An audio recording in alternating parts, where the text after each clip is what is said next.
அனைவருக்கும் வணக்கம். நான் கரோலினா சந்திரசேகரன். குறிப்பாக அட்டன் பேருந்து நிலையத்திலிருந்து அட்டனிலிருந்து கொழும்பு செல்கின்ற பேருந்துகள் வழமையாக இயங்கிக் கொண்டிருக்கின்றன.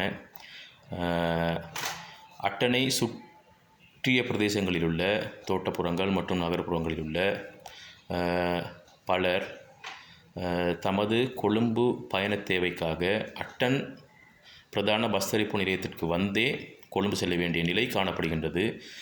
ஏனென்றால் நேரடியாக அட்டனை சுற்றியுள்ள பல பகுதிகளுக்கான கொழும்பு பஸ் சேவை அரிதாக காணப்படுவதனால் பலர் அட்டன் பேருந்து நிலையத்தில் தரித்து நிற்கின்ற கொழும்பு பேருந்துகளை நம்பியே அட்டன் பேருந்து நிலையத்திற்கு வந்து அட்டனிலிருந்து கொழும்புக்கு செல்ல வேண்டிய நிலையில் உள்ளனர்.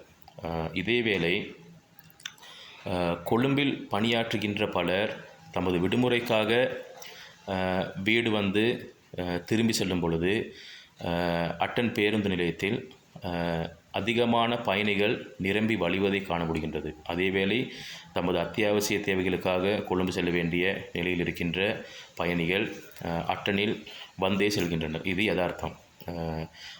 இதனால் அட்டன் பேருந்து நிலையம் பல ஒரு மாதத்தில் பல நாட்களில் கொழும்பு பயணிகளால் நிரம்பி வழிகிறது. இது நான் கண்ணூடாக கண்ட விடயம். ஏனென்றால் நான் கொழும்பு செல்லும்போது கொழும்பிலிருந்து சிலாபத்துக்கு செல்லும் பொழுது அட்டன் வந்தே கொழும்பு செல்வது என்னுடைய வழக்கம்.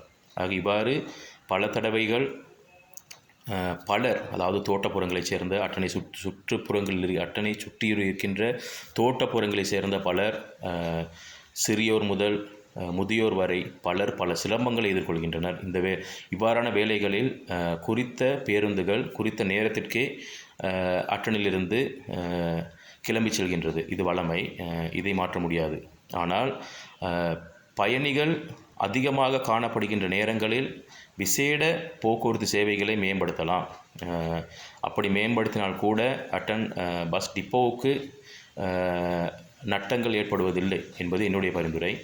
அல்லது அதற்கானதொரு சிறந்த மாற்று தீர்வினை முன்வைக்க வேண்டும். ஏனென்றால் நேற்றைய தினம் கூட நான் அட்டனிலிருந்து கொழும்பு வந்தபோது பலர் அந்த அட்டன் பேருந்து நிலையம் பல பயணிகளால் நிரம்பி வழிந்தது. அதிகமாக பயணிகள் காணப்பட்டனர். இருந்தாலும் கூட வழமையான பேருந்து சேவையானது வழமையான நிலையிலேயே காணப்பட்டது. ஆக அந்த நேரத்தில் கூட குறித்த சில பேருந்துகளை அதிகரித்து நிறுத்துவ நிலையில் கூட அட்டன் பஸ் டிப்போ நிலையம் இல்லை. ஆக நான் இதையே சொல்லவில்லை. ஆனால் மாற்று தீர்வொன்றினை முன்வைக்க வேண்டியது கட்டாயம். ஏனென்றால் சிரமப்படுவது மக்கள். அந்த மக்களின் சிரமங்களை போக்க வேண்டியது சம்பந்தப்பட்ட திணைக்களங்களின் கடமை.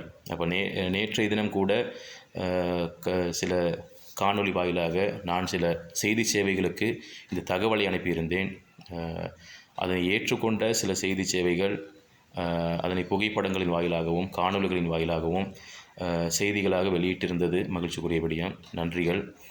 இதுபோன்று கடந்த ஒரு 6 மாதங்களுக்கு முன்பு கூட ஒரு சேவைக்கு செய்தியை வழங்கியிருந்தேன்.